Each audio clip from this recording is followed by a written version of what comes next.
नमस्कार, आप देख रहे हो हॉर्नबिल टीवी भारत। उत्तर प्रदेश की राजधानी लखनऊ एक बार फिर राष्ट्रीय स्तर की बड़ी संसदीय गतिविधियों का केंद्र बनने जा रही है। 20 और 21 जनवरी 2026 को लखनऊ में अखिल भारतीय पटासीन अधिकारियों का सम्मेलन आयोजित किया जाएगा। इसमें लोकसभा अध्यक्ष ओम बिरला, राज्यसभा के सदस्य, मुख्यमंत्री योगी आदित्यनाथ और अन्य वरिष्ठ जनप्रतिनिधि हिस्सा लेंगे। इस बात की जानकारी यूपी विधानसभा अध्यक्ष सतीश महाना ने दी, जिन्होंने आज 18वीं विधानसभा के मानसून सत्र के समापन के बाद मीडिया को संबोधित किया। उन्होंने कहा कि इस बार सत्र के दौरान 2047 के विजन डॉक्यूमेंट पर हुई 24 घंटे की चर्चा ऐतिहासिक रही। इसके अलावा इस बार सदस्यों के ज़्यादा प्रश्न किए गए और विधानसभा की कार्यवाही पहले से अधिक सक्रिय रही। तो एक और जहां संसद 2047 के भारत की दिशा को तय करने के लिए काम कर रही है, वही राज्यों की विधानसभाएं भी अब पूरी सक्रियता से उस मिशन में भागीदार बन रही है। सुनिए यूपी विधानसभा अध्यक्ष ने क्या कहा। बातचीत हो जाए। आवाज नहीं आ रही है सर, स्पीकर पे। अभी आ रही है? देखिए आपके बोलते ही आ गई। ऊपर आ रही है। तो ये था कि सत्र समाप्त होने के बाद एक बातचीत हो जाए। विधानसभा 18वीं विधानसभा के वर्ष 2025 के द्वितीय सत्र में जो 4 दिनों के लिए निर्धारित था, उसमें 2 दिन लगातार लगभग 27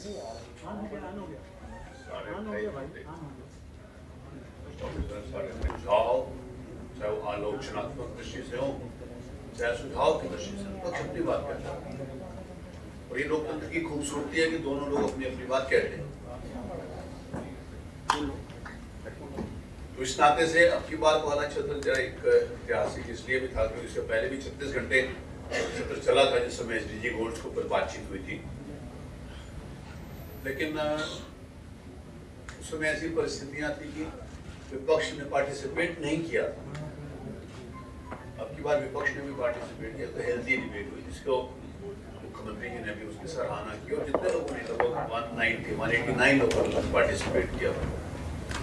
कितना लोगों को पूरा समय हो जाता है, जो अगर देखा जाए घंटे के हिसाब से, तो जितने देर ये 4 दिन का सत्र चला, हफ्ता 10 दिन उतना टाइम नहीं हो पाता। तो एक पॉजिटिव साइन है बातचीत का। महत्वपूर्ण विषय जो यहाँ पर 24 घंटे की चर्चा के लिए आया, वो आज जैसे कि मुख्यमंत्री जी ने वहाँ विधानसभा में बार नियम दिया गया। इट इज नॉट ओनली कि सिर्फ कोई ना मैंने उद्घाटन करा दिया, केवल इतना ही नहीं। अब की बात जैसे एक नया ये हो गया कि 24 घंटे विधानसभा चल गई। हर बार कुछ ना कुछ नया इस प्रकार से विधानसभा के संचालन में, विधानसभा की प्रक्रिया में, वो भी सारे का सारा नहीं देखे। अभी एक महत्वपूर्ण विषय है, इसमें प्रेस ब्रीफिंग के लिए जो आप कितने घंटा चला, ये आप लोगों को मिल जाएगा, मुझे बताने की उसकी आवश्यकता बहुत ज़्यादा नहीं, आप लोग सुन लीजिए। अभी 20 और 21 जनवरी 2026 को अखिल भारतीय पीठासीन सम्मेलन का लखनऊ में होगा। All India presiding officers conference, AIPOC।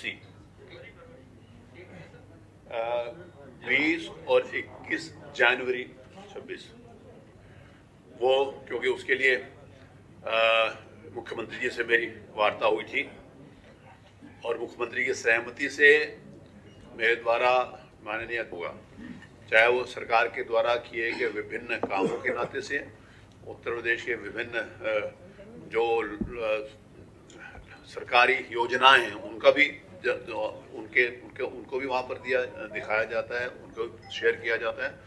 और विधानसभा के नाते से भी, क्योंकि मैं इस बात को कहता हूँ कि विधानसभा उत्तर प्रदेश की आज देश की लीडिंग विधानसभा है, तो इस नाते से भी ये यूपी के लिए एक महत्वपूर्ण इवेंट होगा। इवेंट क्या कहूँ, प्रोग्राम होगा, जिसमें पूरे देश भर के सारे माननीय लोग उपस्थित करेंगे। उसमें अभी लोकसभा से उसकी स्वीकृति आई है।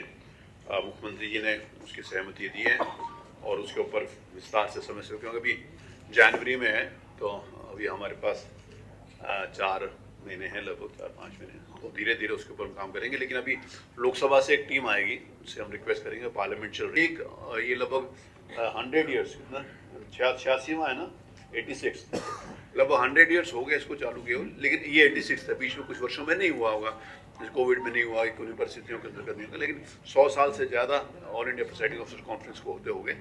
ये 86वां है। नहीं, पिछला पटना में हुआ था, उसके पिछले साल वाला मुंबई में हुआ था। साल में एक दिन था, साल में एक बार होता है। तो वो पिछली बार जो 2025 में था वो जनवरी में पटना में हुआ था, तो 2024 में जनवरी में महाराष्ट्र में हुआ था। तो ये उसका है, इस बार हमारे यूपी को ये होस्ट करने का माननीय मुख्यमंत्री जी की मतलब उनके जो पूरा बिना गवर्नमेंट के उसके नहीं हो सकते, उनके द्वारा ये कहा गया, अपेक्षा करी गई हो तो मेरे द्वारा ओम बिरला साहब से कहा गया, माननीय अध्यक्ष लोकसभा जी से, उन्होंने इसकी सहमति दी है। तो ये एक महत्वपूर्ण विषय था। बाकी आप लोगों से बैठने का कोई ना कोई बहाना ढूंढता हूँ। अभी उन्होंने उसकी सहमति दी है तो फिर वो टॉपिक्स निर्धारित करते हैं, उसके ऊपर डिबेट होती है, तो वो अलग अलग समय के लिए अलग अलग करते हैं, अलग अलग जगह। तो अब की बार जो वो उसके लिए थीम निर्धारित करेंगे, उसमें 2-3 विषय होते हैं जिसके ऊपर सारे सदस्य जो देश भर के उसके ऊपर अपना विचार रखते हैं, फिर उसका एक रेजोल्यूशन बनता है, फिर उसको फॉलोअप होता है फिर उसके लिए। और मुझे इस बात को कहते हुए खुशी है कि माननीय लोकसभा अध्यक्ष जी ने मेरे को ये जो all India presiding officers conference में रेजोल्यूशंस पास होती हैं देश भर में, उसको फॉलोअप की जिम्मेवारी उन्होंने देख करके मुझे दी है। तो ये भी एक यूपी के नाते से मैं अपने आप को एक इंडिविजुअल नहीं मानता, एक यूपी के नाते से जो मुझे जिम्मेवारी मिली है, उस नाते से मतलब यूपी के लिए सौभाग्य की बात है कि वो जिम्मेवारी उन्होंने मुझे दी है। एक और जिम्मेवारी उन्होंने मुझे दी है कि पूरे देश भर के विधानसभाओं के एमएलएस की ओरिएंटेशन को, ट्रेनिंग का भी, ओरिएंटेशन का भी, ये 2 विषय लोकसभा अध्यक्ष जी ने मेरे को ऐसी जिम्मेवारी दी है कि उसको मुझे देखना है। तो उनकी कृपा है कि उन्होंने मुझे जिम्मेवारी दी, और वो सब लोगों के सहयोग से सबसे आपस में बातचीत करके हम उसको करते हैं। वहाँ के स्पीकर से बातचीत करते हैं, वहाँ स्पीकर गवर्नमेंट से बातचीत करते हैं, तो it is in coordination with, आपस में बहुत अच्छी तरीके से बात। क्योंकि मैं पिछले दिनों कई स्टेट्स में मैं ओरिएंटेशन के लिए गया भी था, पंजाब हुआ या हरियाणा हुआ या मध्य प्रदेश हुआ या छत्तीसगढ़ हुआ या गोवा हुआ या कई ऐसे स्टेट्स हैं तो जहाँ मैं होकर आया हूँ। तो ये है, तो इस नाते से मेरे को लगा कि ये आपकी जानकारी में मुझे डालना है। काम तो आप इतना कर रहे हैं, बहुत अच्छा, देखने में अच्छा, हर चीज़ बढ़िया है। एक चीज़ कभी खलती है थोड़ी सी। जी बताइए प्लीज। आपका कांग्रेस नेता राहुल गांधी के बयानों पर सियासत तेज हो गई है। अब मध्य प्रदेश सरकार में मंत्री विश्वास कैलाश सरंग ने राहुल गांधी को लेकर तीखे शब्दों में हमला बोला है। मंत्री सरंग ने कहा कि राहुल गांधी के पास ना तो जनता का समर्थन है और ना ही नेतृत्व क्षमता। उन्होंने दावा किया कि राहुल गांधी के नेतृत्व में कांग्रेस 90 चुनाव हार चुकी है और अब बिहार में भी हालत और ख़राब होने वाली है। सरंग ने कहा, जो व्यक्ति अपने कार्यकर्ताओं की तुलना बंधुआ मजदूरों से करता है, उसकी यही स्थिति होगी। राहुल गांधी केवल मीडिया में बने रहने के लिए प्रपंच करते हैं। उन्होंने चुनौती दी कि यदि राहुल गांधी के पास कोई तथ्य है तो उन्हें हल्फनामे के रूप में पेश करें। केवल राजनीतिक आरोपों से काम नहीं चलेगा। सरंग ने कांग्रेस पार्टी पर भी हमला बोला और कहा कि पार्टी में लोकतंत्र और अनुशासन दोनों का अभाव है। उन्होंने नेहरू गांधी परिवार पर सीधा निशाना साधते हुए कहा कि इस परिवार में कभी अनुशासन नहीं माना। इंटरनल मामला है, मैं उसमें कुछ बोलना नहीं चाहता हूँ, पर ये बात तो सही है कि कांग्रेस में लोकतंत्र का पालन कोई नहीं करता, व्यवस्था का पालन कोई नहीं करता। और क्यों करे, जब राष्ट्रीय स्तर पर ही अनुशासनहीनता है तो वही तो नीचे आएगी।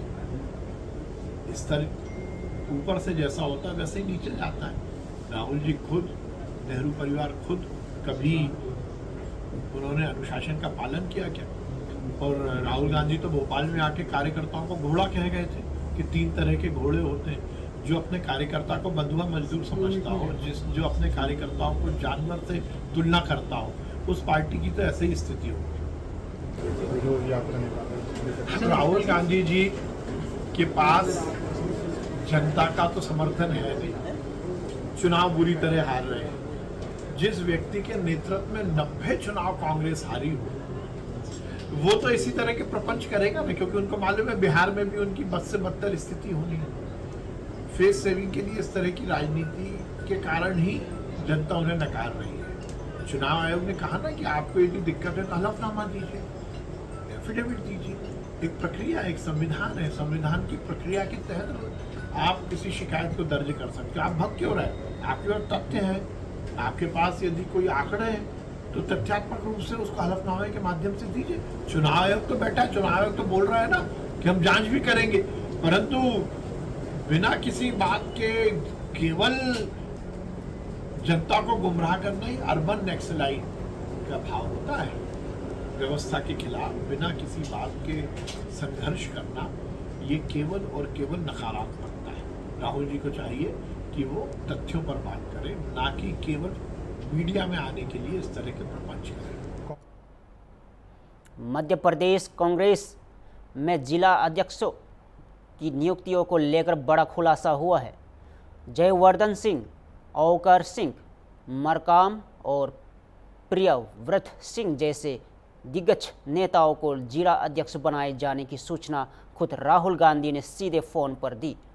सूत्र के अनुसार कुछ और पूर्व मंत्रियों को भी दिल्ली से फ़ोन किए गए। हालांकि कई नेताओं ने असमर्थन जताते हुए पद लेने से इनकार कर दिया। नियुक्तियों में सेटिंग के आरोपों पर कांग्रेस प्रदेश अध्यक्ष जीतू पटवारी ने सफाई दी। उन्होंने कहा कि उनकी कोई व्यक्तिगत भूमिका नहीं है और ये प्रभावी के फीडबैक और रिपोर्ट के आधार पर हुई है। नियुक्ति है। पटवारी ने यह भी कहा कि यदि किसी को आपत्ति है तो वह पार्टी के उचित फोरम पर अपनी बात रख सकता है। उन्होंने आंतरिक लोकतंत्र को मजबूत बनाए रखने की बात दोहराई। कांग्रेस प्रदेश अध्यक्ष ने क्या कहा, सुनिए। पे विरोध देखने को मिला, भोपाल में भी विरोध देखने को मिला। कैसे एक मिनट सर, इनका सवाल हो जाए फिर आप। सर कैसे आप अपने सारे लोग तो हैं, तो वो भी दावेदार कांग्रेस पार्टी के ही नेता हैं, तो कैसे सर डील करेंगे, कैसे उन्हें मनाएंगे? हाँ, आपका क्या सवाल, आप भी पूछ लो। सौदेबाजी के आरोप लग रहे हैं। भोपाल से जो जिलाध्यक्ष की दौड़ में थे मोनू सक्सेना, उन्होंने आरोप लगाया कि डिफेंडर गाड़ी देकर जिलाध्यक्ष बनाया गया है। और वो ये भी कह रहे हैं कि स्लीपर सेल को बना दिया गया जो बीजेपी से जुड़े हुए हैं। वो आ गया, मतलब एक सवाल भोपाल का है और किसी का इस संदर्भ में और सवाल है किसी एक ऐसे नहीं, एक मिनट एक आपका हो गया, बैठो, अब उनसे बात कर रहे हैं, बता। एक हो गया ना आपका, बता। एक गुना का एक आ गया और के इस संदर्भ में मैं एक ही बार उत्तर दूंगा, इसलिए पूछ रहा हूँ। दूसरा सवाल है नहीं, इससे हाँ बोलो। नहीं, इससे जुड़ा हुआ है जी। जिस तरीके से पार्टी ने तय किया था कि एक व्यक्ति एक पद होगा, वही विधायक संगठन में भी है, वही विधायक जिलाध्यक्ष भी बन गए। नगर निगम नेता प्रतिपक्ष भी है। और कोई का सवाल है? रामेश्वर शर्मा जी की, वो कह रहे हैं कि जीतू पटवारी जी ने राजाओं को रंक बनाकर छोड़ दिया। ये कांग्रेस पार्टी के नेता? अच्छा, यहाँ के वो जो विश्वास सारंग से रोज झगड़ते उनकी बात है, उनका हम। हाँ, और इस संदर्भ में कोई सवाल है? मैं अनुरोध, देखो क्या है, कांग्रेस पार्टी, एक खुशी हुई मुझे, मैं अंतर मन से बहुत प्रसन्न हूँ आज कि मेरे ख्याल है पचौरी जी गए थे बीजेपी में 24 मार्च में, जब 4-5 जिला अध्यक्ष भी भाग गए थे। जब मेरे को रात भर नींद नहीं आती थी कि मेरे कार्यकर्ता क्यों जा रहे हैं, क्या कमी है, सुधार कैसे करें। पलटा है 1 साल का, 1.25 साल का, कि हमारे कार्यकर्ता उससे जिला अध्यक्ष पद को लेकर कंपटीशन कर रहे हैं, प्रतियोगिता कर रहे हैं। ये कांग्रेस पार्टी का सकारात्मक संकेत देने की ओर रास्ता चल पड़ा है। तो मैं पहले तो इस बात के लिए खुशी है मुझे रही बात जिन लोगों ने भी परिवार के कोई बात कही है, स्वाभाविक है कि पार्टी को उदार मन से उनकी बात सुनना चाहिए और आत्मसात करना चाहिए। और कोई अगर कोई इस तरह की बात है तो उसको कैसे उसको आश्वस्त करके उसको सुधार करें, ये प्रक्रिया होनी चाहिए। तीसरा, स्वाभाविक है जो डिसीजन लिए जाते हैं तो 100% कहीं से भी पॉजिटिविटी नहीं आती है, पर 90% पॉजिटिविटी आती है। तो मैं समझता हूँ उसी तरह का वातावरण है यहाँ। तीसरी बात, इस प्रक्रिया को चूंकि मीडिया, हम लोकतंत्र के प्रहरी है और मीडिया के माध्यम से कार्यकर्ता और जनता के प्रति हमारी जवाबदेही और मीडिया के लिए भी हमारी जवाबदेही, ये पूरी प्रक्रिया जो राहुल गांधी जी ने संगठन सृजन के कार्यक्रम में ऑब्जर्वर भेजे थे, उनकी रिपोर्ट के आधार पर किसी प्रकार का किसी नेता का कोई हस्तक्षेप इसमें नहीं हो पाया। ये बिल्कुल पहली बार हुआ है। इसके अलावा करीब 15 परिवार के लोग जो उस पैनल में थे उन्हीं की नियुक्ति, जो गया था उसी की नियुक्ति हुई है। पहले नंबर की हो गई होगी, दूसरे नंबर ये हो सकता है। कास्ट इक्वेशन के आधार पर इस जातिगत व्यवस्था को समीकरण बनाने में ये उनने किया होगा दिल्ली, और मैं उसमें इन्वॉल्व नहीं था। पूरी प्रक्रिया में एज ए पीसीसी चीफ मेरा इन्वॉल्वमेंट एक तरह से जीरो था, जीरो। मुझे तो जयवर्धन सिंह जी से थोड़ी सी नाराजगी है कि इनसे राहुल गांधी जी ने सीधे बात की, इन्होंने वो बात भी मुझे नहीं बताई। और जब राहुल गांधी जी ने इनसे बात कर ली, ऐसे 15 परिवार के लोग जिनसे राहुल जी ने सीधे बात की, फोन पे बात की, और उन्होंने किसी ने उसमें 15 में से 2, 4, 5 जने ने असमर्थता भी जताई अपने कारणों से, तो कोई उसकी नाराजगी नहीं है, उनके सही लॉजिक दिए। पर जेवी जैसे परिवार के साथी, उनका वर्डिंग एक था। चुनाव आयोग की कमियां मीडिया ने जिस तरीके से 3, 4, 5 दिन से चुनाव आयोग की प्रेस कॉन्फ्रेंस से पहले और बाद में देश के सामने लेके आए, सराहनीय है। एहसास होने लगा है कि लोकतंत्र का चौथा स्तंभ जब देश के लोकतंत्र पे संकट आएगा तो सामने आएगा, और वो मीडिया जगत ने किया है। मैं उनको साधुवाद देना चाहता हूँ, बहुत धन्यवाद देना चाहता हूँ। साथ ही जैसे बिहार में SIR का विशेष गहन पुनरीक्षण का जो कार्यक्रम है, जिसमें कोर्ट ने निर्देश दिया कि 65 लाख कैसे वोट काटे, जरा देश को बताओ। चुनाव आयोग उस पर उत्तर नहीं दे रहा है। ये देश के लिए खतरा है।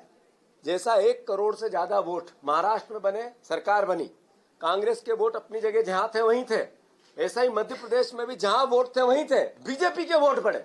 ये मैंने उस दिन भी कहा था जब हमने प्रेस से बात करी, जब चुनाव आयोग ने 4 दिन अपनी वेबसाइट बंद रखी, जो हम एक तरह से परीक्षण सत्यापन करा के आप लोगों के सामने जो पेश करना चाहते थे वो सिर्फ वेबसाइट के जरिए ही कर सकते थे। जो परिस्थितियां बन रही हैं सर्वविदित है। हम लगातार, राहुल गांधी जी ने जिस मुद्दे को उठाया है, ये कोई राजनीतिक मुद्दा नहीं है, ये देश का मुद्दा है, आम नागरिक का मुद्दा है। इससे कोई राजनीतिक लाभ भी नहीं होगा और हम राजनीति करना भी नहीं चाहते। देश आजाद हुआ था जब कौन राज करेगा ये पता नहीं था, पर देश की आजादी के बाद लोकतंत्र आना चाहिए, ये सबका सपना था। लोकतंत्र जनता के हाथ में रहे, लड़ाई ये है। मैं समझता हूं कि उस पर कांग्रेस पार्टी काम करेगी।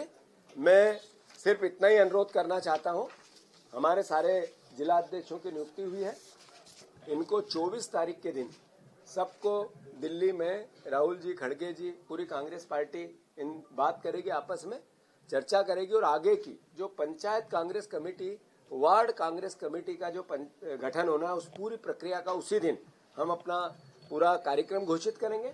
और मैं मानता हूं फिर से आप सबकी जो भूमिका है, एक सकारात्मक लोकतंत्र को बचाने में विपक्ष को सहायता करने की भी है और लोकतंत्र बचाने की भी है। इसके लिए आप सबने सकारात्मक सहयोग कर रहे हैं, मैं आप सबका धन्यवाद देता हूं। कोई सवाल है? कांग्रेस में जिला अध्यक्ष की नई नियुक्तियों को लेकर मध्य प्रदेश की सियासत गर्मा हुई है। बीजेपी विधायक रामेश्वर शर्मा ने प्रदेश कांग्रेस अध्यक्ष जीतू पटवारी पर तीखा हमला बोला है। रामेश्वर शर्मा ने आरोप लगाया कि जीतू पटवारी ने राजाओं को रंग बना दिया है। उन्होंने कहा कि कई सीनियर नेताओं के कट पर दिए गए और उन्हें कहा गया अब भोपाल मत आना, यहाँ तो मैं हूँ। शर्मा ने तंज कसते हुए कहा कि पहले कमलनाथ, दिग्विजय सिंह, अरुण यादव को घोड़ा कहा गया, अब उसी तरह दिग्गज नेताओं को जिलों में बेचकर ठिकानों लगाया जा रहा है। उन्होंने यहाँ भी कहा कि कांग्रेस कार्यकर्ता जगह जगह चौराहों पर विद्रोह कर रहे हैं, पुतले जला रहे हैं और संगठन के अंदर गहरी नाराजगी है। रामेश्वर शर्मा ने यहाँ भी सुझाव दिया कि कांग्रेस का प्रदेश अध्यक्ष या तो रघुगढ़ से होना चाहिए या झाबुआ से। कुल मिलाकर कांग्रेस की आंतरिक रणनीति और नियुक्तियों पर विपक्ष लगातार सवाल उठा रहा है और पार्टी के भीतर भी हलचल साफ नजर आ रही है। बीजेपी विधायक रामेश्वर शर्मा ने कांग्रेस और जीतू पटवारी पर क्या कहा, सुनिए। नहीं, एजेंसी लेट आई ही अब कांग्रेस की अंतर मन और अंतर कथा को कांग्रेस जाने, इस पे हम ज़्यादा कुछ नहीं कहना चाहते। हम तो केवल इतना ही कहना चाहते हैं कि जीतू पटवारी ने राजाओं को भी जिले के अंदर रंग बनाकर स्थापित कर दिया कि आप वहीं रहिए, इधर उधर मत उड़िए, सब भोपाल की तरफ मत भागिए, सब दिल्ली की तरफ मत भागिए। अच्छे नेताओं के पर काटने का काम जीतू पटवारी जी ने किया है। पहले भी वो कमलनाथ जी, दिग्विजय सिंह जी, अरुण यादव जी, अजय सिंह जी के साथ कर ही चुके थे।